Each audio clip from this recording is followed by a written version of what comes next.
નમસ્કાર મિત્રો, હું doctor Babulal Patel, veterinary doctor. મારી આ યુટ્યુબ ચેનલ ડૉક્ટર બાબુમાં આપ સર્વેનું સ્વાગત છે. મિત્રો, આજનો મારો વિડીયોનો વિષય છે એનાપ્લાઝ્મોસિસ, થાઇલેરિયોસિસ અને બબેશિયોસિસ ઇન કેટલ એન્ડ બફેલો અને એની સારવાર વિષય પર.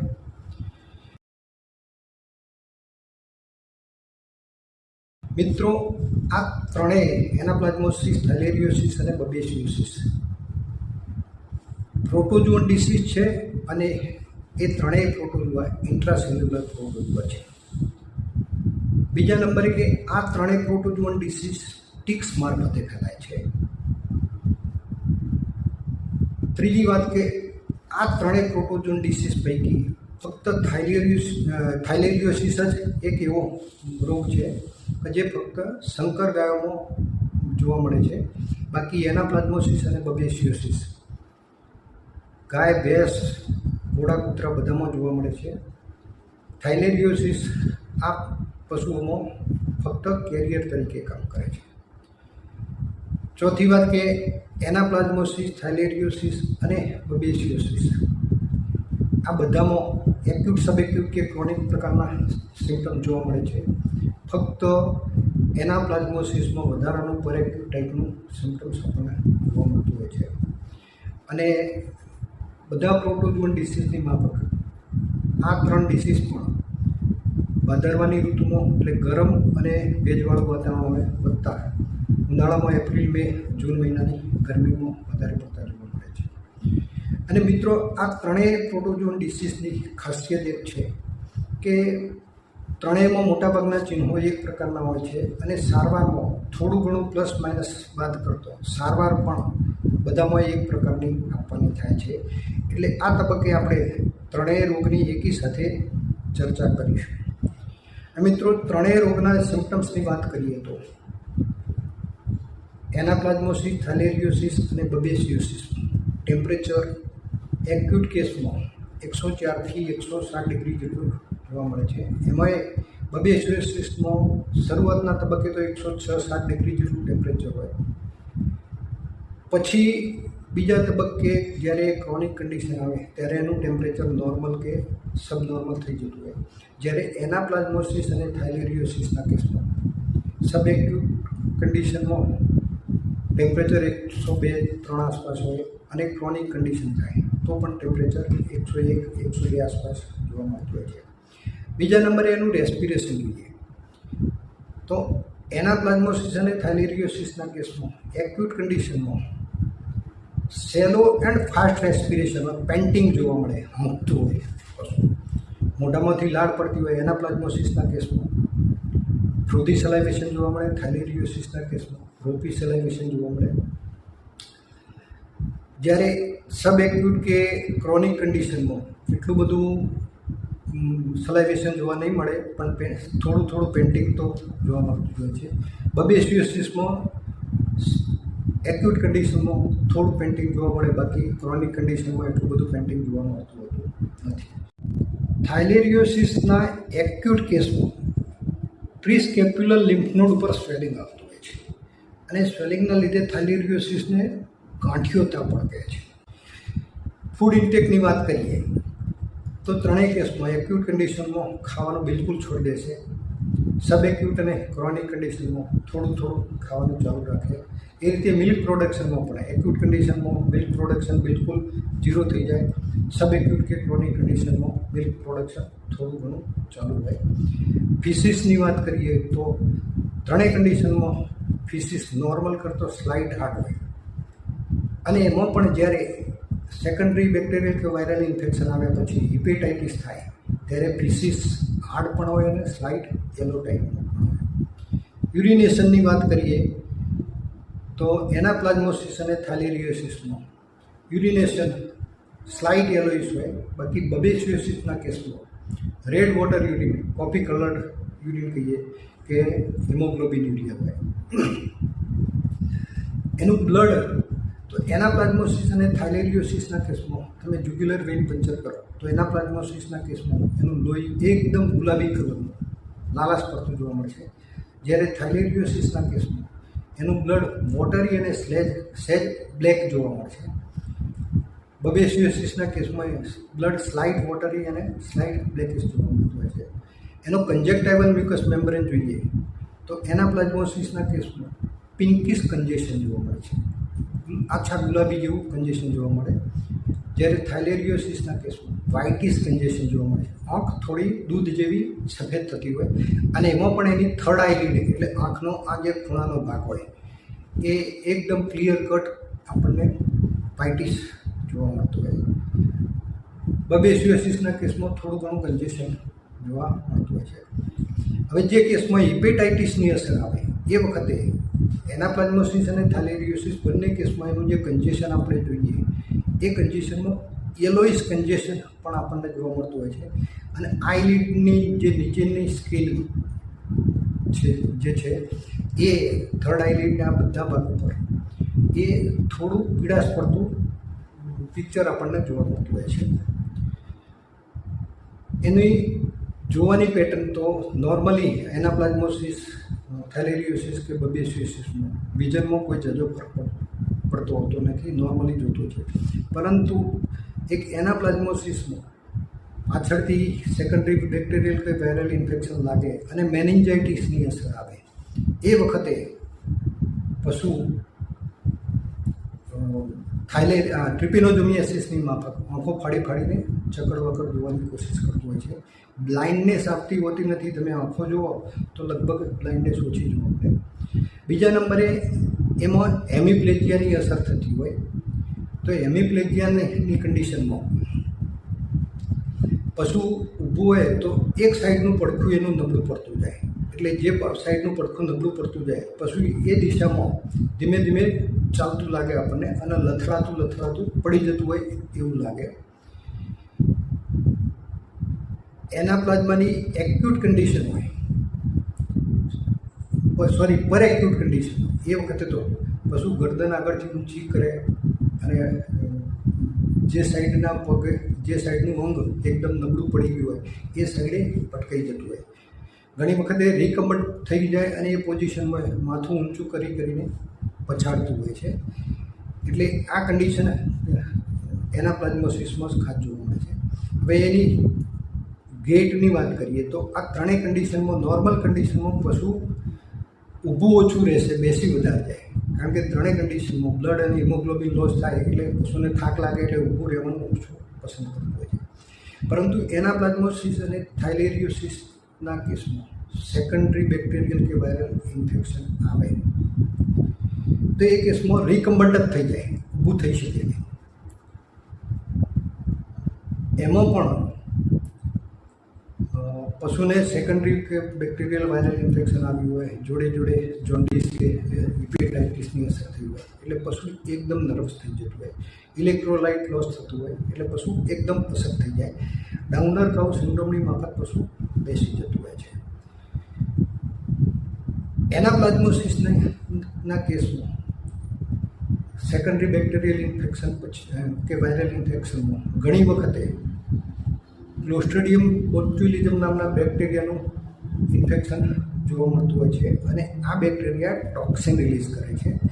એ ટોક્સિન નર્વ્સ અને મસલ્સને અસર કરે છે, એટલે પશુ બેઠું હોય તો એ ગરદન સીધી રાખી શકતું નથી, ખેંચ આવે છે એટલે ગરદન ડાબી કે જમણી સાઈડે ખેંચાઈ જાય છે.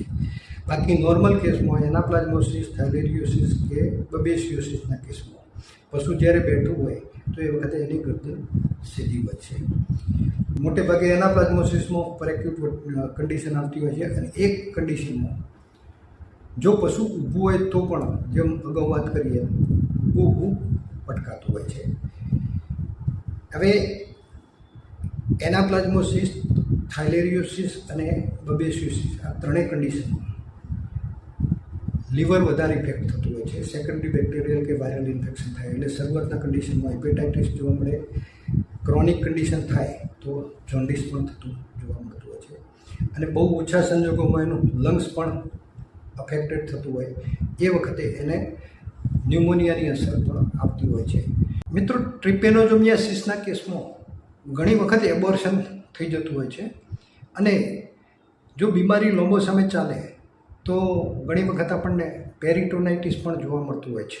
એટલે મિત્રો આ જે વાત કરીએ આપણે એનાપ્લાઝ્મોસિસ, થેલેરિયોસિસ અને બેબિસિયોસિસના સિમ્પટમ. મિત્રો વિડીયોમાં આગળ આપણે વાત કરીએ તો એનાપ્લાઝ્મોસિસ, થાઇલેરિયોસિસ અને બેબિસિયોસિસના સિમ્પટમ્સ આપણે આ ત્રણની કમ્પેરિઝન કરી. પરંતુ ઘણી વખતે બીજા એવા રોગ હોય છે કે દાખલા તરીકે ટ્રિપિનોસોમિયાસિસ જેના સિમ્પટમ્સ એનાપ્લાઝ્મોસિસના સિમ્પટમ્સ સાથે મળતા આવતા હોય, બેબિસિયોસિસ જેના સિમ્પટમ્સ હિમોગ્લોબિન યુરિયા સાથે મળતા આવતા હોય.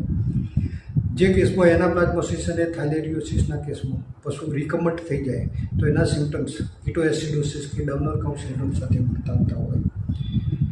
જે કેસમાં એનાપ્લાઝ્મોસિસ કે ટ્રિપિનોસોમિયાસિસમાં મેનિન્જાઇટિસ થાય એના સિમ્પટમ્સ રેબિસ સાથે મળતા આવતા હોય.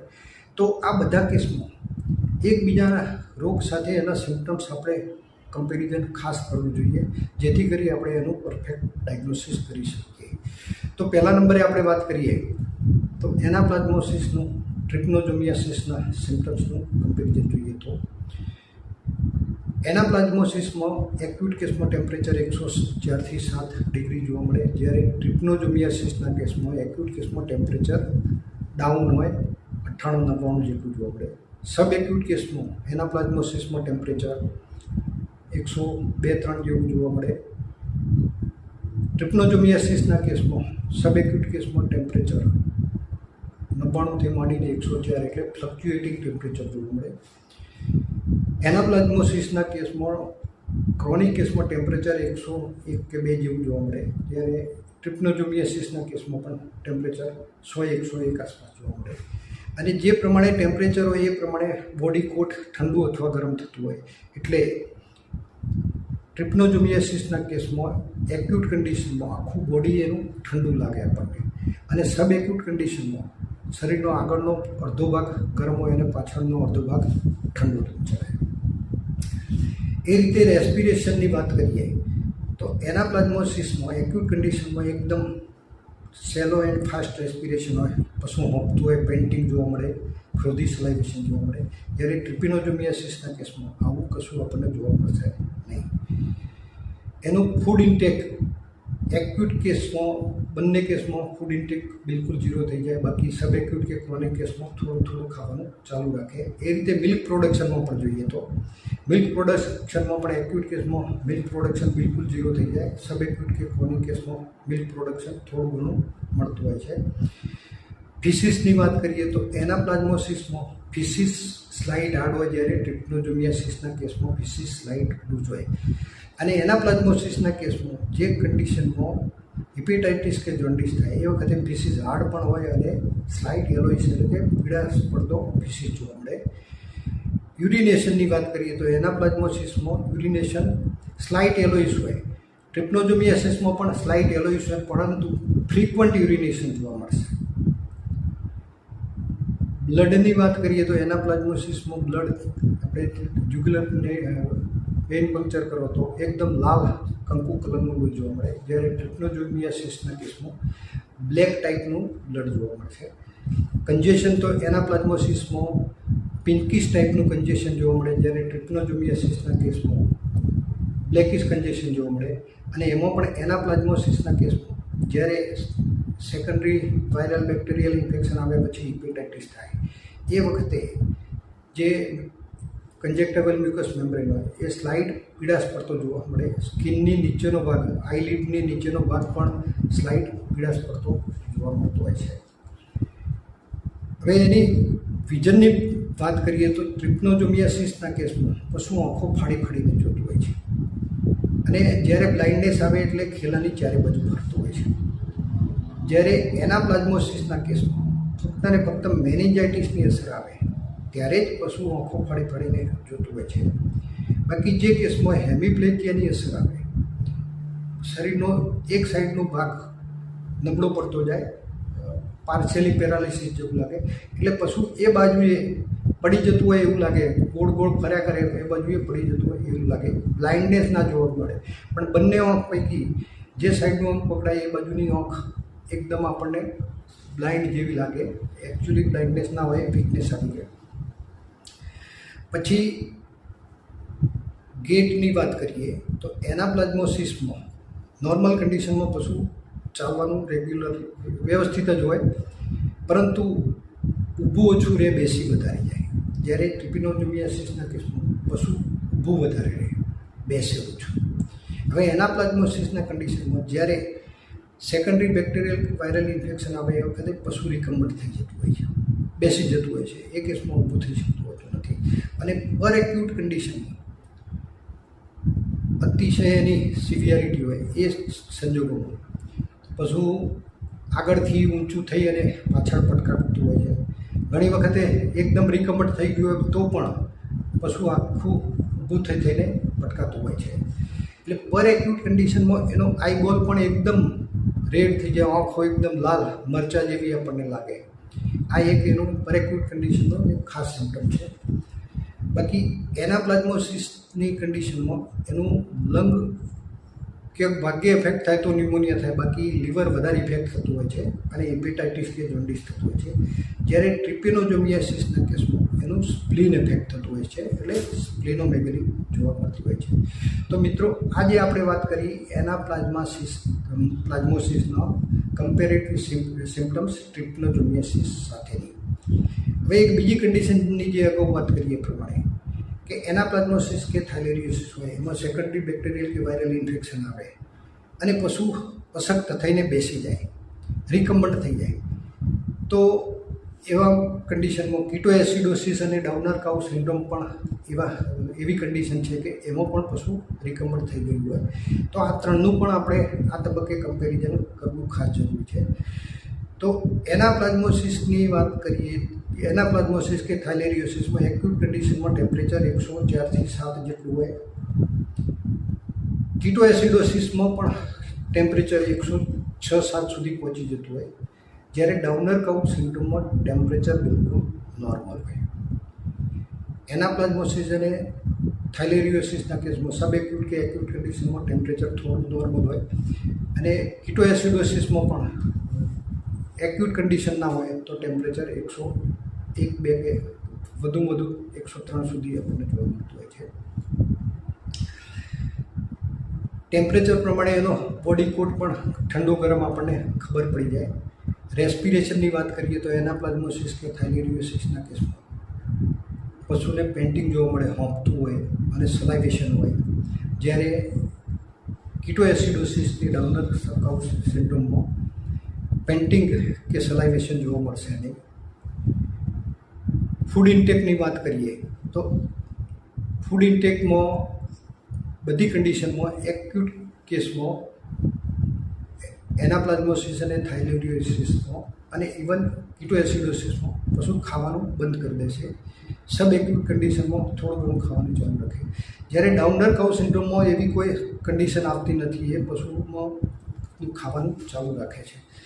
હવે બીજી હિસ્ટ્રીની ખાસ અગત્યતા છે આ કેસમાં કે એનાપ્લાઝમોસિસ અને થાઇલેરિયોસિસ આ બે કેસ સિઝન પ્રમાણે થાય અને પ્રોટોઝોઅલ ડિસીઝ છે. જ્યારે કીટોએસિડોસિસ અને ડાઉનર કાઉ સિન્ડ્રોમ એમાં હિસ્ટ્રી અગત્યની છે કે બંને કેસમાં મોટે ભાગે પશુ વિયાયેલું હોય અથવા તો લેટ સ્ટેજની પ્રેગ્નન્સી હોય એમાં વધારે જોવા મળતા હોય છે. અને એમાં કીટોએસિડોસિસમાં હેવી ગ્રેઇન ફીડિંગની હિસ્ટ્રી ફરજિયાત હોય. તો આ હિસ્ટ્રીના આધારે આનું આપણે ડિફરન્શિયલ ડાયગ્નોસિસ બહુ સારી રીતે કરી શકીએ છીએ. એ જ રીતે બીજું અગત્યનું ફેક્ટર છે કે એનું ફિસિસ. એનાપ્લાઝમોસિસ અને થાઇલેરિયોસિસના કેસમાં ફિસિસ નોર્મલ કરતો સ્લાઇટ હાર્ડ હોય. જ્યારે કીટોએસિડોસિસના કેસમાં ફિસિસ એકદમ રબડી જેવો પાતળો હોય અને કીટોટિક સ્મેલ આવતી હોય એવો જાડો હોય. જ્યારે ડાઉનર કાઉ સિન્ડ્રોમમાં ફિસિસ એકદમ નોર્મલ હોય. યુરિનેશન પણ આ બધી કન્ડિશનમાં આપણને નોર્મલ જોવા મળે, પણ એનાપ્લાઝમોસિસ અને થાઇલેરિયોસિસના કેસમાં સ્લાઇટ યલોઇશ યુરિન આપણને જોવા મળતું હોય છે. બ્લડની વાત કરીએ તો એનાપ્લાઝમોસિસમાં બ્લડ એકદમ ગુલાબી પ્રકારનું એકદમ રેડિશ હોય. થાઇલેરિયોસિસના કેસમાં બ્લડ એકદમ વોટરી અને ડાર્ક હોય. જ્યારે ડાઉનર કાઉ સિન્ડ્રોમ અને કીટોએસિડોસિસમાં બ્લડ નોર્મલ હોય. કીટોએસિડોસિસમાં સ્લાઇટ રેડિશ ટાઈપનું બ્લડ જોવા મળે, કમ્પેરેટિવલી એનાપ્લાઝમા જેટલું વધારે ના હોય. અને ત્રણેય કેસમાં આપણે કન્જેશનની વાત કરીએ તો એનાપ્લાઝ્મોસિસમાં પિન્કીસ કન્જેશન જોવા મળે, થાઇલેરિયોસિસના કેસમાં વાઇટિસ કન્જેશન જોવા મળે, કીટોએસિડોસિસના કેસમાં રેડિસ કન્જેશન જોવા મળે અને ડાઉનર કાઉ સિન્ડ્રોમમાં કોઈ કન્જેશન આપણને જોવા મળતું હોતું નથી. એનાપ્લાઝ્મોસિસ અને થાઇલેરિયોસિસના કેસમાં સેકન્ડરી વાયરલ ઇન્ફેક્શન આવ્યા પછી હિપેટાઇટિસ થયા પછી એની અંદર યેલોઇશ કન્જેશન અથવા તો એની આઈલિડના નીચેની સ્કિન છે એ યેલો થતી આપણને જોવા મળતી હોય છે. હવે વિઝનની વાત કરીએ તો એનાપ્લાઝ્મોસિસ અને થાઇલેરિયોસિસમાં કે કીટોએસિડોસિસ અને ડાઉનર કાઉ સિન્ડ્રોમમાં તમામમાં વિઝન એક સરખું હોય, જોવાની પેટર્ન લગભગ એક સરખી હોય, સિવાય એનાપ્લાઝ્મોસિસમાં મેનિન્જાઇટિસની અસર આવે તો અને તો જ પશુ ચકડબકડ જોતું હોય છે. ગેટની વાત કરીએ તો મોટે ભાગે આ બધી કન્ડિશનમાં પશુ બેસી જ ગયેલું હોય છે, એટલે એમાં આપણને બીજા નર્વાઇન સિમ્ટમ જોવા મળતા હોતા નથી. પરંતુ એનાપ્લાઝ્મોસિસ કે થાઇલેરિયોસિસના કેસમાં સેકન્ડરી બેક્ટેરિયલ કે વાયરલ ઇન્ફેક્શન આવે અને એમાં પણ જ્યારે ક્લોસ્ટ્રીડિયમ બોચ્યુલિઝમથી ટોક્સિન રિલીઝ થાય એ કેસમાં ટોર્ટિકોલિસ જોવા મળે, પશુની ગરદન વળી જતી હોય, એ ગરદન સીધી ના રાખી શકે, બાકી બધા કેસમાં ગરદન સીધી રાખીને બેસતું હોય છે. એનાપ્લાઝ્મોસિસ અને થાઇલેરિયોસિસના કેસમાં લીવર અફેક્ટેડ થતું હોય છે, કોઈ કેસમાં ભાગ્યે જ લંગ અફેક્ટેડ થતું હોય છે, બાકી કીટોએસિડોસિસ કે ડાઉનર કાઉ સિન્ડ્રોમમાં લંગ લીવર કોઈ અફેક્ટ થતા હોતા નથી. તો મિત્રો આજે બીજી વાત કરીએ આપણે થાઇલેરિયોસિસ, એનાપ્લાઝ્મોસિસ, ડાઉનર કાઉ સિન્ડ્રોમ અને કીટોએસિડોસિસના કમ્પેરેટિવ સિમ્ટમ્સની. મિત્રો જે અગાઉ આપણે વાત કરીએ એ પ્રમાણે બબેસિયોસિસમાં જે પ્રકારે હિમોગ્લોબિન યુરિયા જોવા મળે છે, પોસ્ટમોર્ટમ હિમોગ્લોબિન યુરિયાના કેસમાં પણ હિમોગ્લોબિન યુરિયા જોવા મળતું હોય છે. તો બબેસિયોસિસને પોસ્ટમોર્ટમ હિમોગ્લોબિન યુરિયા સાથે પણ આપણે ડિફરન્શિએટ કરવો ખાસ જરૂરી છે. તો એ કેસમાં આપણે જોઈએ એના સિમ્ટમ્સ તો યુરિનેશન બંને કેસમાં હિમોગ્લોબિન યુરિયા હોય, બ્લડ બંને કેસમાં એક સરખું જોવા મળશે, કન્જેશન પણ બંને કેસમાં એક સરખું આપણને જોવા મળશે અને એનું ગેટ બેસવા ઉઠવાની પેટર્ન પણ મોટે ભાગે એક સરખી જોવા મળશે. પરંતુ એનો જે મેઇન ડિફરન્સ છે તો પહેલું હિસ્ટ્રી. બબેસિયોસિસ તો પ્રોટોઝોઅન ડિસીઝ છે અને સિઝનલ છે, જ્યારે પોસ્ટમોર્ટમ હિમોગ્લોબિન યુરિયામાં મોટે ભાગે રિસન્ટ કાવિંગ હોય અને હેવી ગ્રેઇન ફીડિંગની હિસ્ટ્રી જોવા મળે. પછી ફૂડ ઇન્ટેકની વાત કરીએ તો બબેસિયોસિસના એક્યુટ કેસમાં ફૂડ ઇન્ટેક 0 હોય, સબ એક્યુટ કે ક્રોનિક કેસમાં થોડું ખાતું હોય. હિમોગ્લોબિન યુરિયાના કેસમાં શરૂઆતમાં તો ખોરાક નોર્મલ જ હોય, પરંતુ જ્યારે હિમોગ્લોબિન લેવલ વધારે પડતું ડાઉન થાય પછી પશુ ખાવાનું છોડી દેતું હોય છે. ત્રીજા નંબરે ટેમ્પરેચરની વાત કરીએ તો બબેસિયોસિસના કેસમાં એક્યુટ કેસમાં ટેમ્પરેચર 106-7 ડિગ્રી હોય, પછી પાછળથી નોર્મલ કે સબ નોર્મલ થઈ જતું હોય. જ્યારે હિમોગ્લોબિન યુરિયાના કેસમાં ટેમ્પરેચર લગભગ નોર્મલ જેવું જોવા મળશે. ફીસીસની વાત કરીએ તો બબેસિયોસિસના કેસમાં ફીસીસ હાર્ડ અને કોઈ વખતે હિપેટાઇટિસ હોય તો યેલોઇશ જોવા મળે, જ્યારે હિમોગ્લોબિન યુરિયાના કેસમાં ફીસીસ નોર્મલ હોય. અને છેલ્લે જ્યારે હિપેટાઇટિસની અસર થાય એ મોટે ભાગે બબેસિયોસિસમાં જ જોવા મળતી હોય છે, જ્યારે હિમોગ્લોબિન યુરિયાના કેસમાં હિપેટાઇટિસની અસર જોવા મળતી હોતી નથી. એટલે જે એનું કન્જક્ટાઇવલ મ્યુકસ મેમ્બ્રેન બબેસિયોસિસના કેસમાં હિપેટાઇટિસની અસર હોય એ વખતે સ્લાઇટ યેલોઇશ જોવા મળે, જ્યારે હિમોગ્લોબિન યુરિયાના કેસમાં કન્જક્ટાઇવલ મ્યુકસ મેમ્બ્રેન નોર્મલ હોય. મિત્રો કમ્પેરેટિવ સિમ્ટમ્સમાં છેલ્લી એક કન્ડિશનની વાત કરી લઈએ તો કે જે કેસમાં મેનિન્જાઇટિસ થતું હોય છે, તો એનાપ્લાઝ્મામાં પણ વાયરલ ઇન્ફેક્શનના લીધે મેનિન્જાઇટિસ જોવા મળતું હોય છે, રેબિસમાં મેનિન્જાઇટિસ જોવા મળતું હોય છે અને ટ્રિપેનોસોમિયાસિસના કોઈ કેસમાં પણ આપણને મેનિન્જાઇટિસ જોવા મળતું હોય છે. તો એનું આપણે ડિફરન્શિયલ ડાયગ્નોસિસ પરફેક્ટલી કરવું જોઈએ, જેથી કરીને આપણે એ કેસમાં રેબિસ છે કે નહીં એનું ખાસ ડાયગ્નોસિસ કરી શકીએ. તો પહેલું સિમ્ટમ છે ટેમ્પરેચર. તો એનાપ્લાઝમોસિસના કેસમાં એક્યુટ કેસમાં 104થી 7 ડિગ્રી જેટલું ટેમ્પરેચર જોવા મળે. રેબિસમાં પણ ટેમ્પરેચર હાઈ જોવા મળે. સબ એક્યુટ કેસમાં ટેમ્પરેચર એનાપ્લાઝમામાં અને રેબિસમાં બંનેમાં પણ 102-3 આસપાસ જોવા મળે.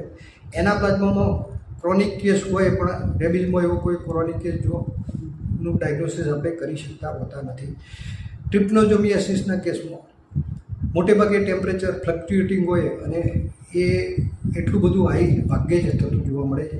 સિવાય કે મેનિન્જાઇટિસ થાય, પરંતુ અગાઉના એના જે સિમ્ટમ છે કે જે ચક્રી આવતી હોય કે એ ટાઈપના સિમ્ટમ્સ આપણે જોયેલા હોય તો આપણે એનું થોડું પ્રોપર આઈડિયા લઈ શકીએ. બીજા નંબરે યુરિનેશનની વાત કરીએ તો ટ્રિપ્નોસોમિયાસિસનો કેસ હોય તો એમાં ફ્રીક્વન્ટ યુરિનેશન કરી જતું હોય, જ્યારે રેબિસના કેસમાં ડ્રોપલેટ યુરિનેશન થતું હોય, ટીમ્પે ટીમ્પે યુરિનેશન થતું હોય. ત્રીજી કન્ડિશનની વાત કરીએ તો ફૂડ ઇન્ટેક. તો એનાપ્લાઝમોસિસ કે ટ્રિપ્નોસોમિયાસિસના કેસમાં ફૂડ એન્ડ વોટર ઇન્ટેક થોડું ઘણું ડાઉન થશે, પણ ખાવા પીવાનું થોડું ઘણું ઓછું કર્યા પછી જ ખાવા પીવાનું ચાલુ રાખશે, જ્યારે રેબિસના કેસમાં ખાવા પીવાનું બિલકુલ બંધ થઈ જશે. રેબિસના કેસમાં તમે એને પાણી પીવડાવવાની કોશિશ કરશો તો પાણી પીવાની કોશિશ કરશે પણ પાણી ઉતારી શકશે નહીં, કારણ કે એના ઇસોફેજિયલ મસલ્સ ધીમે પેરાલાઇઝ થઈ ગયા હોય, ટંગ પણ પેરાલાઇઝ થઈ ગઈ હોય, એનું મોઢું ખુલ્લું રહે, જીભ લબડતી હોય. આ સિમ્ટમ્સ રેબિસમાં વધારે જોવા મળે જ્યારે પેરાલાઇસિસની ઇફેક્ટ આવતી હોય ત્યારે. પછી બેલોઇંગ. તો એના પ્લાઝમા કે ટ્રિપ્નોસોમિયાસિસના કેસમાં જ્યારે મેનિન્જાઇટિસની ઇફેક્ટ આવે તો પશુ બૂમો પડવાનું તો ચાલુ કરશે, બરાડશે ખરું, પણ જ્યારે એને મગજમાં વેદના થતી હોય એ વખતે કોઈ સમયે એનું બેલોઇંગ ચાલુ રહેશે. એના કેસમાં અવાજ ઝડપથી ખોખરો થઈ જશે, જ્યારે એનાપ્લાઝમોસિસ કે ટ્રિપ્નોસોમિયાસિસનું જે મેનિન્જાઇટિસ ફોર્મ હોય છે એ બહુ લાંબા સમયે એનો અવાજ ખોખરો થતો આપણને જોવા મળે છે. પછી કન્જેશનની વાત કરીએ તો રેબિસમાં આંખો એકદમ લાલ ચોળ જેવી થઈ જતી હોય, જ્યારે એનાપ્લાઝમોસિસ અને ટ્રિપ્નોસોમિયાસિસના મેનિન્જાઇટિસ કન્ડિશનમાં આંખોમાં કન્જેશન થોડું જોવા મળે પણ કમ્પેરેટિવલી ઓછું હોય છે.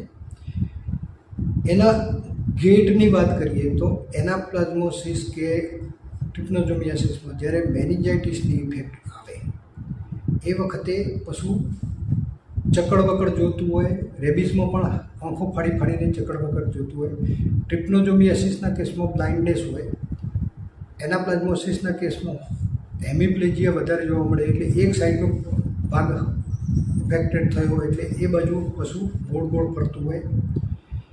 સિવિયર એટલે કે પરેક્યુટ કન્ડિશનમાં એનાપ્લાઝમોસિસમાં તો આંખો એકદમ લાલ ચોળ હોય પણ પશુ આગળથી ઊંચું થઈને ભટકાતું હોય છે.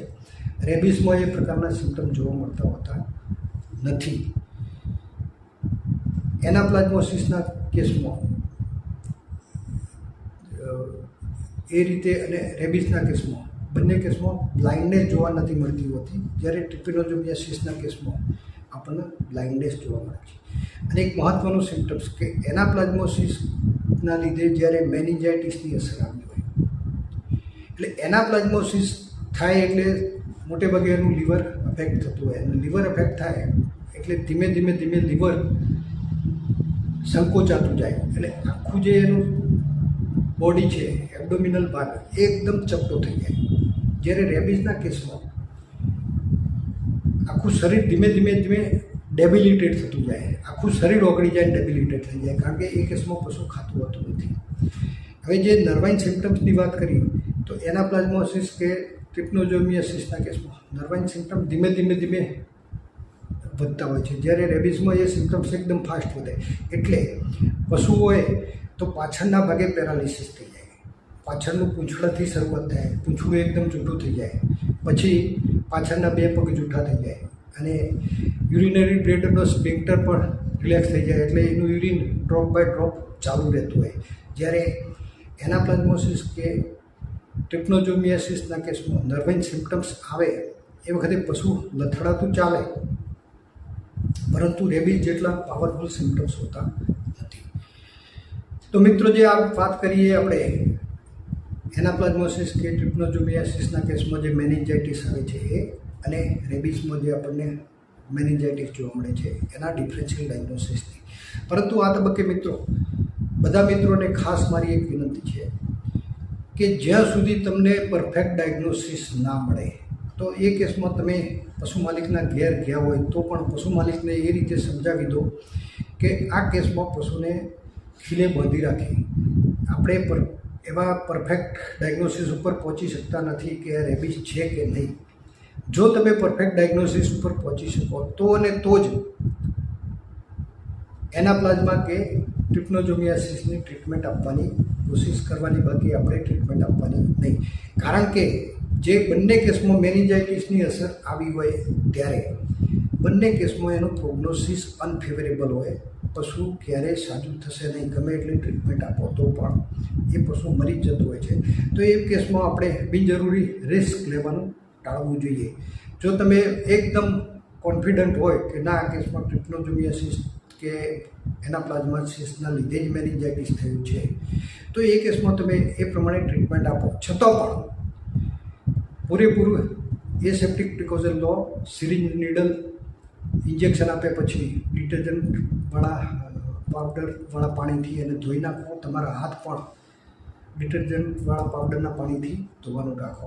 એટલે આ કેસમાં બહુ કાળજી લેવાની અને શક્ય ત્યાં સુધી કોઈ ખોટું રિસ્ક લેવાનું નહીં. આ આપણે ચર્ચા કરીએ એનાપ્લાઝમોસિસ, થેલેરિયોસિસ અને બબેસિયોસિસના સિમ્પટમ્સની અને એના બીજા રોગો સાથે એના કમ્પેરેટિવ સિમ્પટમ્સની અને એનું ડિફરન્શિયલ ડાયગ્નોસિસની. હવે એકવાર આપણે પ્રોપરલી એનાપ્લાઝમોસિસ કે થાઇલેરિયોસિસ કે બબેસિયોસિસ ડાયગ્નોસિસ કરી લીધો પછી એની સારવાર ઉપર જવાનું થાય. તો એની સારવારમાં મહત્ત્વની વાત કે એનાપ્લાઝમોસિસ, થાઇલેરિયોસિસ કે બબેસિયોસિસના કેસમાં બ્લડ અને હિમોગ્લોબિન લોસ વધારે થતું હોય છે. એટલે એ કેસમાં જો તમારી જોડે પ્લાઝમા ફ્લુઇડ હોય તો શક્ય ત્યાં સુધી 1, 2 કે 3 દિવસ સુધી રોજ 1 બોટલ પ્લાઝમા ફ્લુઇડની આપો અને એની સાથે ઇન્જેક્શન ડેક્સ્ટ્રોઝ, રિન્ટોઝ કે ઇન્ટાલાઇટ 1, 2 કે 3 બોટલ જરૂરિયાત મુજબ આપો. જે કેસમાં હિમોગ્લોબિન સિવિયર લોસ થાય એ કેસમાં બ્લડ ટ્રાન્સફ્યુઝન આઈડિયલ વસ્તુ છે, પણ એ વેટરનરી ફિલ્ડ માટે બહુ અઘરી વસ્તુ છે એટલે આપણે એની અહીંયા ચર્ચા કરતા નથી. બીજા નંબરે એન્ટી પ્રોટોઝુઅન ડ્રગ. તો એન્ટી પ્રોટોઝુઅન ડ્રગમાં તો એમાં એક્યુટ કન્ડિશન એનાપ્લાઝમોસિસ અને બબેસિયોસિસના કેસમાં ઇન્જેક્શન બેબીમિડો એનાપ્લાઝમોસિસમાં 10 ml અને બબેસિયોસિસના કેસમાં 5 ml ઇન્ટ્રામસ્ક્યુલર આપી શકીએ. જ્યારે થાઇલેરિયોસિસના કેસમાં ઇન્જેક્શન બ્યુટાલેક્સ કે બ્યુટાજાઇડિન બુપરક્વિનોન ગ્રુપ આપણે ફરજિયાત આપવું પડે 20 ml ઇન્ટ્રામસ્ક્યુલર. જ્યારે સબ એક્યુટ કે ક્રોનિક કેસમાં ઇન્જેક્શન બેબીમિડો 5 ml બધા જ કન્ડિશનમાં આપણે એનાપ્લાઝમોસિસ, થાઇલેરિયોસિસ અને બબેસિયોસિસ બધી કન્ડિશનમાં આપણે આપી શકીશું અને એનાથી પણ આપણને પરફેક્ટ રિઝલ્ટ મળે છે. જો એ વસ્તુ ના હોય તો ઇન્જેક્શન બેરેનિલ 20 થી 25 ml 2 થી 3 દિવસ માટે ઇન્ટ્રામસ્ક્યુલર આપવાનું. પણ એ કેસમાં મારી દૃષ્ટિએ બેબીમિડો વધારે આઈડિયલ અને પ્રિફરેબલ છે. ત્રીજી વસ્તુ કે એન્ટીબાયોટિક, કે આ ત્રણેય કેસમાં સેકન્ડરી બેક્ટેરિયલ કે વાયરલ ઇન્ફેક્શન મોટે ભાગે તરત આવી જતું હોય છે. એટલે એ કેસમાં તમારે એન્ટીબાયોટિક ફરજિયાત આપવું પડશે. એટલે એ કેસમાં પ્રિફરેબલ એન્ટીબાયોટિક તો ઓક્સીટેટ્રાસાયક્લિન વધારે છે. તો 50 થી માંડીને 100 ml ઓક્સીટેટ્રાસાયક્લિન આપી શકીએ અથવા ઇન્જેક્શન સિપ્રોફ્લોક્સાસિન 15 થી 20 ml ઇન્ટ્રાવેનસ આપી શકીએ. પછી એનાલ્જેસિકની વાત કરીએ, પેઇન કિલર કે એન્ટીપાયરેટિક તરીકે ઇન્જેક્શન વેટાલ્જિન કે ઇન્જેક્શન ફ્લુનિક્સ એન્ડ મેગ્લુમિનેટ જે કંઈ આપણી જોડે અવેલેબલ હોય એ આપણે 15, 20 કે 25 ml જરૂરિયાત મુજબ અને સિવિયરિટી મુજબ આપી શકીએ. એન્ટીહિસ્ટામિનિક તરીકે એવી 10 ml. પછી ટોક્સેમિક કન્ડિશન આવી હોય તો એક કન્ડિશનમાં ઇન્જેક્શન પ્રેડનિઝોલોન અથવા તો આઇસોફ્લુડ 5 થી 10 ml depending upon severity. Injection Tonophosphan, કારણ કે આ ત્રણેય કન્ડિશનમાં જે આરબીસી રપ્ચર થતા હોય છે અને આરબીસીની જે સેલ વોલ હોય છે એ ફોસ્ફોલિપિડની બનેલી હોય છે. એટલે આ કેસમાં ફોસ્ફરસ ડેફિશિયન્સી વધારે થતી હોય છે. એટલે એ કેસમાં આપણે ઇન્જેક્શન ટોનોફોસ્ફોર 10 અથવા તો કોબાફોસ ઇન્જેક્શન 10 થી 15 ml ફરજિયાતપણે આપવાનું થાય. પછી નર્વાઇન ટોનિક તરીકે જે કેસમાં પશુ રિકમેન્ડ થઈ ગયું હોય, બેસી ગયું હોય, એ કેસમાં ઇન્જેક્શન નિરોક્સિવેલ અથવા તો ટ્રાઇબીવેટ 10 થી 15 ml આપવાનું થાય. પશુ ઊભું હોય, આરામથી ખાતું પીતું હોય તો એ કેસમાં આપણે કોન્સિપ્લેક્સ પણ આપી શકીએ. અને બીજું કે ઇન્જેક્શન બેલામિન, કે જ્યારે આપણે કોઈ બી એન્ટીપ્રોટોઝોન ડ્રગ આપતા હોય કે હેપેટાઇટિસની અસર થઈ હોય, એ કેસમાં બેલામિન ફરજિયાતપણે આપવાનું. નહીંતર એ કેસમાં આપણે રિકવરી એટલી ઝડપથી લઈ શકીશું નહીં. એટલે આ એક ખાસ ધ્યાન રાખવાનું. પછી જે કેસમાં બ્લડ લોસ થતું હોય એ કેસમાં નવું બ્લડ બનવા માટે ઇન્જેક્શન ફેરિટાસ 5 ml 2-3 દિવસ સુધી આપવાનું. અને આગળના તબક્કે જો બોલસ ફેરિટાસ હોય તો સવાર સાંજ એક બોલસ પણ ચાલુ રાખવાની. આ બધા ઇન્જેક્શન જ્યારે આપણે ડેક્સ્ટ્રોઝની અંદર કે રેન્ટોઝની અંદર આપતા હોઈએ છીએ, એટલે ઇન્જેક્શનના ઓવરડોઝના લીધે પશુમાં ગેસ અને એસિડિટી એટલે કે એસિડોસિસ થવાના ચાન્સીસ વધારે હોય છે. એટલે એ કેસમાં આપણે એન્ટાસિડ તરીકે ઇન્જેક્શન રેનિટિડિન 10 થી 15 ml હ્યુમન પ્રિપરેશન આવે છે, એ પણ ઇન્ટ્રાવેનસ આપી શકીએ. અને છેલ્લે આ બધી ટ્રીટમેન્ટ આપ્યા પછી ઓરલી લિક્વિડ લીવર ટોનિક તરીકે LIV-52 અથવા લિવોફેરોલ અને બોલસ ફેરિટાસ. જો LIV-52 આપો તો એની સાથે બોલસ ફેરિટાસ આપવાની, અને એકલું લિવોફેરોલ આપો તો બોલસ ફેરિટાસ આપવાની જરૂરિયાત હોતી નથી. એટલે મિત્રો, જે આ સ્ટેપ બાય સ્ટેપ 10 થી 12 પ્રકારના જે ઇન્જેક્શનની જે વાત કરીએ, એ ઇન્જેક્શન ઓછામાં ઓછા 3, 4 કે 5 દિવસ સુધી આપવાના, જ્યાં સુધી પશુ એકદમ નોર્મલ કન્ડિશનમાં ના આવી જાય. અને એ પછી ઓરલ તરીકે LIV-52 અથવા તો લિવોફેરોલ અઠવાડિયું 10 દિવસ સુધી ફરજિયાત ચાલુ રાખવાનું. બીજી એક કન્ડિશનની વાત કરીએ કે જે કન્ડિશનમાં હેવી ટેમ્પરેચર હોય, પશુ એકદમ સિવિયર પેન્ટિંગ કરતું હોય, તો એ કન્ડિશનમાં એના શરીર ઉપર જૂના કોથળા બાંધી કાઢો અને એ કોથળાને ઠંડા પાણીથી પલાળવાનું ચાલુ રાખો. દિવસ દરમિયાન જ્યારે ગરમી વધારે હોય એ વખતે તમે આ રીતે જો કોથળાથી પલાળી રાખશો તો એ કેસમાં પશુ થોડો ખોરાક ખાવાનું ચાલુ પણ રાખશે. એટલે એનો ચોક્કસથી ફાયદો થશે.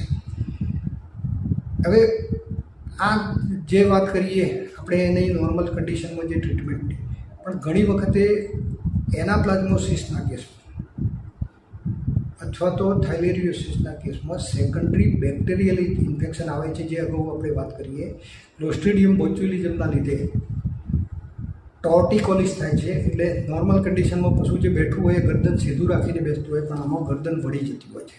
તમે ગમે એટલા કોશિશ કરો તો ગરદન સીધી રાખી શકતું હોતું નથી. તો એ કેસમાં અગાઉ જે એન્ટીબાયોટિકની વાત કરી, ઓક્સીટેટ્રાસાઇક્લિન કે સિપ્રોફ્લોક્સાસિન, એના બદલે આપણે ઇન્જેક્શન ક્લોરમફેનિકોલ વાપરવાનું. અને આ કેસમાં ઇન્જેક્શન ક્લોરમફેનિકોલ તમે 3, 4 કે 5 દિવસ વાપરશો એટલે એનું 90 થી 95% કેસમાં તમને પરફેક્ટ રિઝલ્ટ મળી જશે. સિવિયરિટી અતિશય હોય તો જ રિઝલ્ટ નહીં મળે. અને બીજી વસ્તુ કે જે પશુ જે ગરદન વાળી દેતું હોય તો એ ગરદન સીધી રાખી શકે એ રીતે એને રિકમન્ડ પોઝિશનમાં પણ બેઠું હોય એ વખતે પશુને આડું નહીં પડવા દેવાનું. સાઈડમાં માટી ભરેલો કોથળાનો સપોર્ટ આપવાનો અને એની ગરદન પણ વળી ના જાય એ રીતે ગરદનને પણ આપણે માટી ભરેલા કોથળાનો સપોર્ટ આપવાનો. હવે જે કેસમાં પશુ રિકમ્બન્ટ થઈ ગયું હોય, બેસી જ ગયું હોય, તો એ કેસમાં જેટલી બને એટલી તમે જેટલી વહેલી સારવાર ચાલુ કરો અને તમારી સારવારની લાઇન ઓફ ટ્રીટમેન્ટ એકદમ પરફેક્ટ હોય તો એ બધા જ કેસમાં તમને 1, 2 કે 3 દિવસમાં પરફેક્ટ રિઝલ્ટ મળશે, પશુ ઊભું થઈ જશે. પરંતુ જો તમે સારવાર કરવામાં લેટ પડ્યા છો અથવા તો લાઇન ઓફ ટ્રીટમેન્ટ તમારી પરફેક્ટ નહીં હોય તો ને તો જ એ કેસમાં તમને રિઝલ્ટ નહીં મળે. એટલે જે કેસમાં પશુ બેસી ગયું હોય તો શક્ય એટલું વહેલા તબક્કે એને પશુને, જો એ તબેલામાં બેઠું હોય તો એને ઉપાડીને બહાર લાવો અથવા તો તબેલાની અંદર જ નીચે માટી નાખીને એને ઊંચી ગાદી જેવું બનાવી આપો. અને હંમેશા માટી ખેતરની માટી જ વાપરો. ચણતરની રેત નહીં વાપરવાની, નહીંતર એની અંદર પશુનો પગ ખૂપી જાય, એ પશુ તાકાત કરીને ઊભી થઈ શકતું હોતું નથી. પછી બીજા નંબરે દર 2-3 કલાકે પશુનું પડખું ફેરવતા. એકના એક પડખે જ્યારે પશુ વધારે પડતું બેસી રહેશે તો એનો પગ અને એમાં પાછળના પગે પેરાલિસિસની અસર આવશે, એટલે એ પગ જૂઠો થવા મળશે. એટલે પશુ ઊભું થવાની કોશિશ કરશે તો પણ એ પગે તાકાત કરી શકશે નહીં. એટલે ફરજિયાત પણ એનું પડખું બદલાવતા. ત્રીજી કન્ડિશન ઉપર જ્યારે પશુ ઊભું થવાની કોશિશ કરતું હોય તો તમારી જોડે સગવડ હોય તો જે ટ્રેવિસ ક્રેનવાળી આવે છે, ચેન બ્લોકવાળી, એ ટ્રેવિસ લાવો. ટ્રેવિસની અંદર પશુને ઊભું કરવાની કોશિશ કરો. પશુ જો ઊભું થયા પછી પાછળના પગે વજન આપે તો એના પટ્ટા ઢીલા કરી દો, અને જેવું વજન ના આપે તો 10 કે 15 મિનિટ એમ રાખી અને પછી બેસાડી દો. દિવસમાં 2, 4 કે 5 વખત પશુને આ રીતે ટ્રેવિસમાં ઊભી કરવાની કોશિશ કરવાની, જેથી કરીને એના પગ જકડાઈ ના જાય.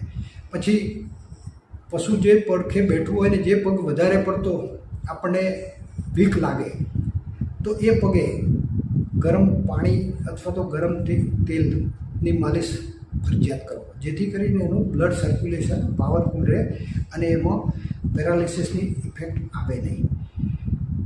અગાઉ જે આપણે વાત કરી જે ટ્રીટમેન્ટની, એ ટ્રીટમેન્ટ બધી જ ટ્રીટમેન્ટ આપણે ઓછામાં ઓછી 3 થી 5 દિવસ પેરેન્ટલ તરીકે આપવાની થાય. પરંતુ આ ટ્રીટમેન્ટ આપ્યા પછી જો પશુ ઊભું થઈ જાય તો કોઈ પ્રશ્ન નથી, પરંતુ પશુ ઊભું ન થાય તો પશુ જો રિકમ્બન્ટ પોઝિશનમાં બેઠું હોય તો એવા સંજોગોમાં પેરેન્ટલ ટ્રીટમેન્ટ પૂરી થયા પછી એની ઓરલ ટ્રીટમેન્ટ આપણે ફરજિયાત ચાલુ કરવાની. ઓરલ ટ્રીટમેન્ટમાં તો એક તો એન્ટીબાયોટિકમાં સિપ્રોફ્લોક્સાસિન ટેબ્લેટ સવાર સાંજ 5 ગોળી, બોલસ મેક્સટોલ ટોલ્ફિનેમિક એસિડ સવાર સાંજ 1 ગોળી, ઇન્જેક્શન ટેબ્લેટ ન્યુરોક્સિન અથવા તો ન્યુરોબિયન 12 સવાર સાંજ 5 ગોળી, ટેબ્લેટ પ્રેડનિઝોલોન 10 મિલીગ્રામ સવાર સાંજ 5 ગોળી, અને રોજ 1 ગોળી ઘટાડતા જવાનું. બીજા દિવસે 4, 3, 2 ને 1 ગોળી. પછી જે રીતે આપણે રિન્ટોઝ બોટલ આપીએ છીએ એ રીતે રિન્ટોઝ પાવડરના પેકેટ પણ અવેલેબલ હોય છે. એટલે એ રિન્ટોઝ પાવડર સવાર સાંજ 1 પેકેટ આપણે આપી શકીએ. એની સાથે ડાયજીન લિક્વિડ ફરજિયાત આપવાનું, કારણ કે જ્યારે ટ્રીટમેન્ટ લાંબો સમય ખેંચાશે એ વખતે ગેસ અને એસિડિટીના પ્રશ્નો થશે. તો સવાર સાંજ અડધી બોટલ ડાયજીન લિક્વિડ અથવા તો દિવસમાં 1 વખતે ડાયજીન લિક્વિડની 1 બોટલ આપી દેવાની. એની સાથે લિવોફેરોલિક લિક્વિડ સવાર સાંજ 50 ml અને અથવા Li52 અને ફેરિટાસ બોલસ એ સવાર સાંજ 1 ચાલુ રાખવાની. એટલે આ ટ્રીટમેન્ટની જે આપણે વાત કરીએ એ ફક્ત ઓરલ ટ્રીટમેન્ટની વાત કરીએ.